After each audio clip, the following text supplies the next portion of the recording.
Hello friends, HPR classes में आपका स्वागत है। आज हम रीड लेवल सेकंड का एक छोटा सा टॉपिक है समीकरण, इसके बारे में पढ़ेंगे। और समीकरण में क्या पढ़ना है अपने को, एक चर वाले रैखिक समीकरण। अब की बार थोड़ा सा सिलेबस में चेंज हुआ है। पिछली बार क्या था, दो चर वाले रैखिक समीकरण थे और इस बार अपना है एक चर वाले रैखिक समीकरण। तो ज्यादा कुछ नहीं, इसमें छोटा सा टॉपिक है, सिर्फ एक चर वाले देखने हैं। तो ये चर क्या होते हैं पहले अपने थोड़ा सा उसके बारे में देख लेते हैं। जैसे मान लो ये कोई इक्वेशन होगी ax + b = 0 और समीकरण हमेशा देखना, समीकरण में बीच में कोई भी तो समीकरण में बीच में हमेशा क्या होता है, बराबर का चिन्ह होता है। कई बार क्या लेस देन, ग्रेटर देन, इनके चिन्ह मिलते हैं। तो ये क्या होते हैं, असमीका। इस प्रकार के चिन्ह जैसे मान लो ax + b <= 0 या ax + b > 0, इनका मतलब होता है ये समीकरण नहीं होगी, ये है असमीकाएं।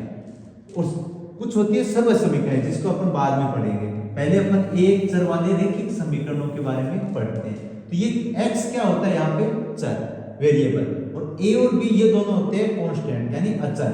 जैसे a अचर है, b अचर है, और ये x क्या हो गया, चर। तो ये x जो चर होते हैं ना, वो एक होना चाहिए। और पिछली बार क्या था अपना टॉपिक, उसमें इस टाइप के मिलते थे ax + by + c = 0, इस टाइप के। अब इसमें देखो एक x हो गया, एक y हो गया, दो चर है ना, दो वेरिएबल के इक्वेशन थे। और इस बार अपने सिर्फ एक वेरिएबल, मतलब एक चर वाले रैखिक समीकरण। तो ज्यादा कुछ नहीं है, इनके सवालों पे आते हैं। 5-10 सवाल कर लेंगे तो पूरा टॉपिक क्लियर हो जाएगा। देखिए किस टाइप के सवाल आते हैं।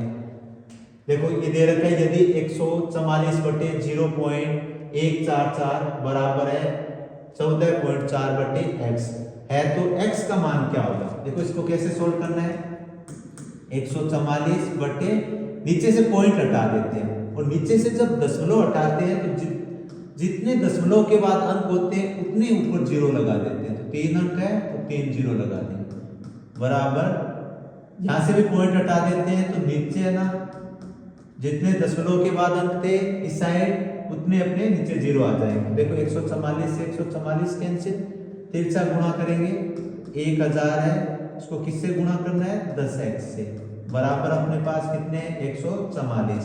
तो 1000 को 10 से गुणा करेंगे, कितना हो जाएगा 10000। और जब भी कोई वेरिएबल के गुणा में संख्या होती है वो बराबर के उस साइड जाते हैं तो भाग में चले जाते हैं। x बराबर मान क्या आ जाएगा, 144 बटे 10,000। तो कितने जीरो है, 4 जीरो। तो ऊपर भी अपन 4 संख्या के बाद पॉइंट लगा देंगे, 1 2 3, चौथा नहीं है उसको अपन 0 लिख देंगे अपनी तरफ से। तो मान क्या आ जाएगा, 0.0144। तो राइट आंसर कौन सा है, ए। इसके बाद नेक्स्ट क्वेश्चन है, इक्वेशन दी हुई है, x का मान पूछा है कि 8x + 3 + 2 = 2, ब्रैकेट के अंदर है x - 2। इसे सबसे पहले अपन ब्रैकेट को सॉल्व करते हैं। तो 8 को अंदर गुणा करवाएंगे, 8x, 8 को 3 से गुणा करवाएंगे, 8 के 24 प्लस के 2 बराबर 2 को गुणा करवाएंगे x से, 2x माइनस 2 को 2 से गुणा करवाएंगे, 4। अब पक्षांतरण करते हैं। पक्षांतरण का मतलब हो गया x वाले पदों को एक साइड करेंगे और अचर पदों को दूसरी साइड। यहाँ अपने पास 8x पहले से दे रखा है, 2x इधर आएंगे तो माइनस के 2x, बीच में बराबर का चिन्ह है, 24 और 2 कितने हो गए, 26, बराबर के इस साइड जाएंगे तो माइनस के 26। 8x में से 2x के 6x, बराबर कितने हो गए, माइनस के 30। तो x बराबर है -30/6। तो -30 में 6 का भाग लगाएंगे, माइनस का 5। अब इसी सवाल को है ना जल्दी करना चाहेंगे हम, तो प्रैक्टिस से अपने आप हो जाएगा।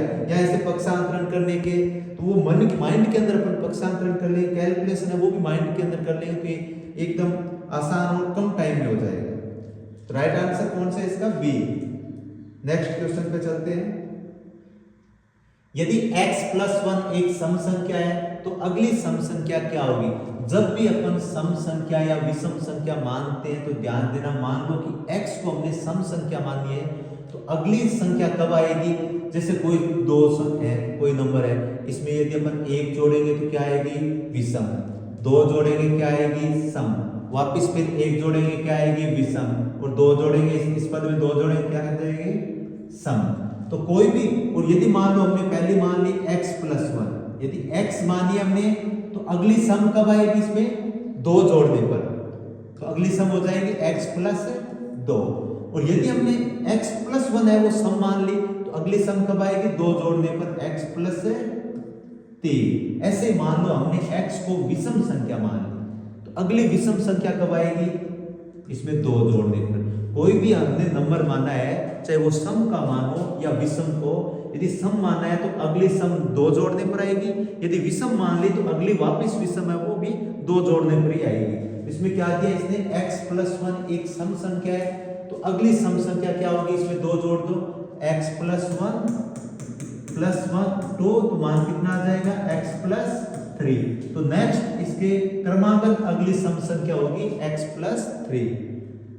अगले क्वेश्चन पे चलते हैं कि उन दो क्रमागत संख्याओं का गुणनफल ज्ञात कीजिए।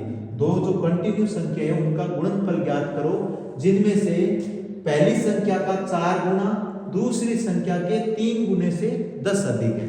तो हम मान लेते हैं दो क्रमागत संख्या, क्रमागत संख्याओं में अपन ऐसे मान सकते हैं, मान लो पहली संख्या हमने मान ली x, तो दूसरी संख्या क्या हो जाएगी x प्लस 1। इसने कहा ना सम विषम का कहता है तो बात अलग होती है, इसने कहा दो क्रमागत संख्या, पहली संख्या x है तो अगली क्रमागत कौन सी होगी x प्लस 1, इनका गुणनफल।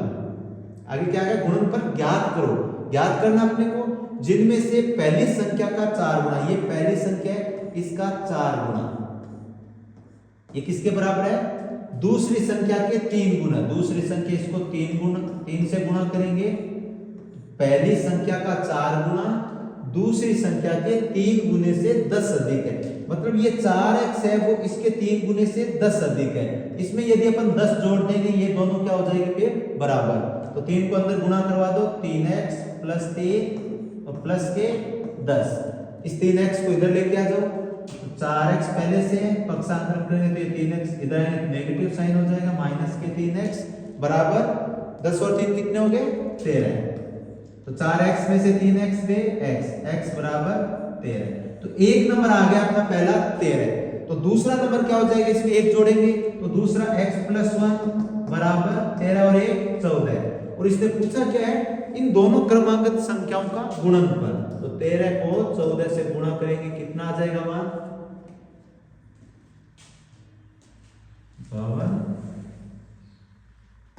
182। तो राइट आंसर कौन सा है बी।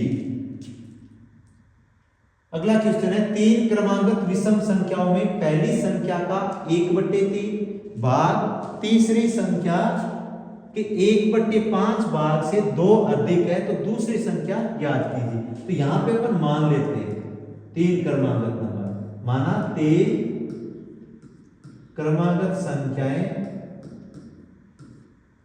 और क्रमागत भी कौन सी विषम संख्या, क्रमागत विषम संख्याएं x, एक पहली विषम संख्या हमने x मान ली, अभी बताया था आपको अगली विषम संख्या कब आएगी 2 जोड़ने पर x प्लस 2, फिर अगली विषम संख्या कब आएगी इसमें 2 जोड़ दो x प्लस 4, क्योंकि जैसे x है एक जोड़ेंगे सम आएगी, फिर एक जोड़ेंगे विषम, फिर सम, फिर विषम, तो ये अपने पास 3 नंबर आ गए। अब सवाल क्या कह रहा है उसके अनुसार चलिए, पहली संख्या का 1/3, x का 1/3 भाग तीसरी संख्या के, तीसरी संख्या अपनी है x प्लस 4, इसका 1/5 भाग से 2 अधिक है। ये जो पहली संख्या है इसका 1/3 भाग तीसरी संख्या के 1/5 भाग से 2 अधिक है। अधिक कौन सी ये वाला नंबर, तो यदि इसमें अपन 2 जोड़ देंगे तो ये दोनों नंबर क्या हो जाएंगे बराबर। अब आप एलसीएम लेके सोल्व कर सकते हैं, इधर x/3 और इस साइड एलसीएम कितना आ रहा है 5, 5 का 5 में भाग लगाएंगे 1 को ऊपर वाली संख्या से गुणा करेंगे तो x प्लस 4 प्लस इसके नीचे कुछ भी नहीं है तो अपन डायरेक्ट इससे गुणा करवा देंगे, 5 दूनी 10, फिर से गुणा करवा दो साथ में, 5 को x से गुणा करेंगे 5x, और इधर अपने पास हो गया 10 और 4 14, x प्लस 14, 3 से गुणा करेंगे तो 3x प्लस 42, 3x को इधर लेके आओ, 5x माइनस 3x बराबर 42, 5x में से 3x गए 2x बराबर 42, x का मान कितना आ जाएगा, 2 भाग में जाएगा 21, सॉरी 42 में 2 का भाग लगाएंगे कितना आ जाएगा 21। ये x का मान है, यहां राइट में x मत कर देना, हमें पूछा क्या है, दूसरी संख्या पूछे, तो दूसरी संख्या क्या हो जाएगी, ये थी अपनी दूसरी संख्या, तो x का मान है 21 प्लस 2, तो राइट आंसर कौन सा होगा 23। कई बार हम जल्दी में 21 आ गए और 21 पे राइट टिक कर देते हैं, तो राइट, जबकि राइट आंसर कौन सा है 23। तो ध्यान से देखना है कि पूछ क्या रहा है, ये मायने रखता है।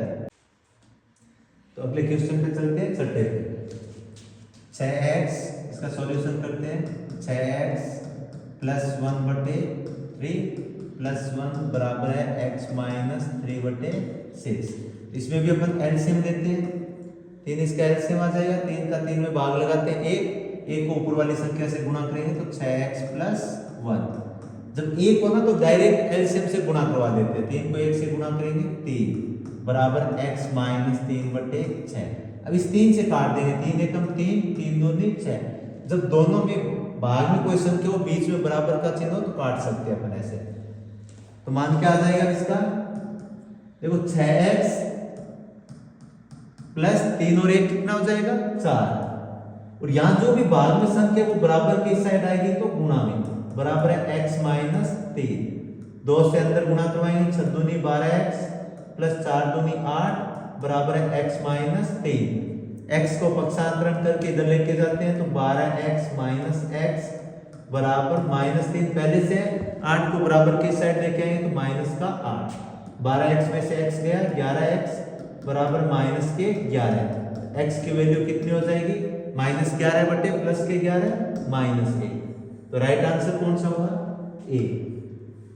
अगले क्वेश्चन पे चलते हैं, क्या दे रखा है क्वेश्चन, m माइनस 1/2 और 1 माइनस m माइनस 2/3। यहाँ एलसीएम कितना आ रहा है 2 का भाग गुणा करेंगे, देखो m सीधी संख्या ना, जैसे 1 होते हैं तो डायरेक्ट अपन एलसीएम से गुणा करते हैं, वैसे 2 को m से गुणा करेंगे 2m, 2 का 2 में भाग लगाएंगे 1 को ऊपर वाली संख्या से गुणा करेंगे तो ऊपर वाली संख्या सेम आ जाएगी। अब माइनस से अंदर गुणा करवाते हैं तो माइनस का m, माइनस को माइनस से गुणा करेंगे प्लस का 1। इधर एलसीएम 3 आ रहा है, 3 को 1 से गुणा करेंगे 3 माइनस 3 का 3 में भाग लगाएंगे 1 को ऊपर वाली संख्या से गुणा करेंगे तो सेम आ जाएगी, माइनस को अंदर गुणा कीजिए माइनस m प्लस के 2, तो मान क्या आ जाएगा 2m में से 1m को घटाएंगे तो 1m बचेगा प्लस का 1/2, और इधर 3 और 2 5 माइनस m/3, तिरछा गुणा करेंगे तो 3 इधर गुणा में आएगा, 3 को m से गुणा करेंगे 3m प्लस के 3, इधर 2 से गुणा करेंगे तो 5 दूनी 10 माइनस 2m, ये 2m बराबर के इस साइड जाएंगे तो 3m प्लस के 2m बराबर है 10, ये 3 इधर आएगा तो माइनस का 3, 10 में से 3 गए 7, इधर कितने हैं 5m, तो m बराबर कितना होगा 7/5। तो क्या ऑप्शन में 7/5 है, नहीं है, तो राइट आंसर कौन सा होगा डी। नेक्स्ट क्वेश्चन पे चलिए, 2 अंकीय एक संख्या के इकाई का अंक दाई के अंक से दुगुना है, ये प्रचलित सवाल है, कई बार पूछे जाते हैं। तो 2 अंकीय एक संख्या के इकाई का अंक दाई के अंक से दुगुना है, यदि अंकों को उलट दिया जाए या पलट दिया जाए तो नई संख्या मूल संख्या से 36 अधिक हो जाती है, तो संख्या क्या होगी। हम देखो दाई के अंक से दुगुना है, तो मान लेते हैं दाई का अंक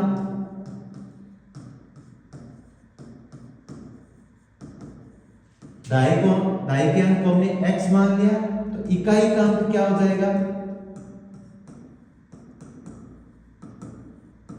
दाई का अंक x है और इकाई का अंक है वो दाई के अंक से दुगुना है, इसलिए इकाई का अंक हो जाएगा 2x। तो संख्या क्या हो जाएगी, हमेशा ध्यान रखना संख्या के अंदर ये इकाई का अंक प्लस दाई के अंक को 10 से गुणा करते हैं, दाई को अंक को किससे गुणा करते हैं 10 से, तो संख्या क्या होगी 10x प्लस 2x बराबर 12x, ये संख्या है। और पलट देने पर नई संख्या क्या होगी, नई संख्या। अब नई संख्या में इसने कहा है कि अंकों को पलट देंगे। अपना इकाई-अंक है, ये तो अब दायिका-अंक बन जाएगा। दायिका-अंक है वो इकाई-अंक। तो दायिका-अंक को किससे गुणा करना है अपने को? 10 से। और दायिका-अंक क्या बन गया अपना? 2x। और इकाई-अंक x। 10 को 2x से गुणा करेंगे तो कितना हो जाएगा? 20x प्लस 1x, ये 21x। अब सवाल क्या कह रहा है कि जो नई संख्या है वो मूल संख्या से 36 अधिक है। तो नई संख्या अपनी आई है 21x। ये मूल संख्या अपनी क्या थी? 12x। इससे कितने अधिक है? 36। इसमें यदि अपन 36 जोड़ देंगे तो दोनों नंबर बराबर हो जाएंगे। 12 को इधर लेके आओ, 21x माइनस 12x बराबर 36। 21 में से 12 घटाएंगे, कितना आएगा मान? 9x बराबर 36। तो x बराबर 36/9 बराबर 4। तो संख्या क्या हो जाएगी अपनी? देखो, दायिका-अंक क्या हो गया? 4। और इकाई-अंक क्या हो गया? 4 को 2 से गुणा करेंगे 8। तो संख्या क्या बन गई? दायिका-अंक को किससे गुणा करना है? 10 से प्लस इकाई-अंक। तो 40 प्लस 8 बराबर 48। तो अपना जो संख्या है वो आ जाएगी 48। Option A right. अगला क्वेश्चन है, राम व श्याम की वर्तमान आयु का अनुपात 4:5 है। 8 वर्ष बाद उनकी आयु का अनुपात 5:6 होगा। तो उनकी वर्तमान आयु क्या है? देखो, वर्तमान आयु का अनुपात दे रखे हैं और जब भी अनुपात हटाते हैं तो किसी निश्चित संख्या से गुणा करवाते हैं। हमने x से गुणा करवा दिया। तो राम की वर्तमान आयु होगी 5x और श्याम की कितनी हो जाएगी? सॉरी, राम की आयु होगी 4x और श्याम की कितनी हो जाएगी? 5x। निश्चित संख्या से हमने x से गुणा करवा दिया। देखो, राम पहले तो राम की आयु होगी 4x और श्याम की कितनी होगी? 5x। अब 8 वर्ष बाद इसकी आयु कितनी हो जाएगी? 4x plus 8। और इसकी आयु कितनी हो जाएगी? 5x plus 8। और 8 वर्ष बाद इनकी आयु का अनुपात है वो 5:6 होगा। तो अपन ऐसे लिख सकते हैं 4x प्लस 8/5x प्लस 8, ये किसके बराबर होगा? 5/6 के। कितने वर्ष बाद है? 8 वर्ष बाद उनकी आयु। तो राम की 4x थी, श्याम की वर्तमान आयु 5x थी। 8 वर्ष बाद हमने 8 जोड़ दिया। 8 वर्ष बाद इसकी आयु होगी 4x प्लस 8, इसकी होगी 5x प्लस 8 और नया अनुपात है वो 5/6। फिर से गुणा करवाओ, 6 को 4 से गुणा करेंगे 24x प्लस 48। 5 से गुणा करेंगे 25x प्लस 40। देखो, 40 को इधर लेके आ दो, 24 को उस साइड भेज दो। 48 माइनस 40 बराबर है 25x माइनस 24x। 48 में से 40 गए 8 बराबर x। x की वैल्यू कितनी आ गई? 8। तो राम की आयु कितनी हो जाएगी वर्तमान? x का मान रखेंगे तो 8 को 4 से गुणा करेंगे 32 और श्याम की कितनी हो जाएगी? या x का मान रखेंगे 8 को 5 से गुणा करेंगे 40। तो वर्तमान आयु हो जाएगी 32 राम की है और 40 है वो श्याम की। तो सी है वो राइट आंसर हो जाएगा। अगला क्वेश्चन दे रखा है k का मान पूछा है, तो इसको अपन सोल्व करेंगे। 3k माइनस को अंदर गुणा करवाते हैं, ब्रैकेट के बाहर यदि कोई माइनस की संख्या है तो उसको हम अंदर गुणा करेंगे। तो माइनस के 5x, माइनस को माइनस से गुणा करेंगे, प्लस के 9, ये 4k, सॉरी x नहीं k, 5k प्लस के 9 और इधर माइनस से गुणा करें, माइनस के माइनस के 7 बराबर है 3/2। तो 5k में से 3k घटाएंगे, माइनस के 2k प्लस 2 और 4k में से 1k घटाएंगे तो 3k माइनस के 7 बराबर है 3/2। फिर से गुणा करवा दो, 2 को माइनस 2k से गुणा करेंगे, माइनस के 4k प्लस के 9 दूनी 18 और इधर 3 को 3 से गुणा करेंगे 9k माइनस के 21 को इधर भेज दो, 18 माइनस का 21 इधर आएगा प्लस का 21, ये 9k और माइनस 4k इधर जाएंगे प्लस के 4k, 21 और 18 39, 9 और 4 13k। तो k की वैल्यू कितनी आ जाएगी? 39/13 3। तो k का मान होगा 3। अगला क्वेश्चन देखिए, एक भिन्न जिसका अंश हर से 2 कम है, यदि इसके अंश में से 2 घटा दिया जाए और हर में 2 जोड़ दिया जाए तो इस प्रकार प्राप्त नई भिन्न है वो 1/3 है। तो प्रारंभिक भिन्न क्या थी? देखो इसने कहा है अंश है वो हर से कितना कम है, 2 कम है। यदि हर को हमने x मान लिया तो अंश क्या हो जाएगी, x - 2। अब आगे इसने क्या कहा, यदि अंश में से 2 को घटा दिया जाए, तो अंश में से हमने 2 घटा दिया और हर में 2 जोड़ दिया जाए तो जो भिन्न है वो 1/3 हो जाती है। x - 4/x + 2 बराबर 1/3। 3 से गुणा करेंगे, 3x - 4 × 12, x + 2 को 1 से गुणा करेंगे, x + 2। x को इधर लेके आ जाओ, 3x में से x गया 2x, 12 को उधर लेके जाए तो 2 + 12 बराबर 14। x का मान कितना आ जाएगा, 14/2 7।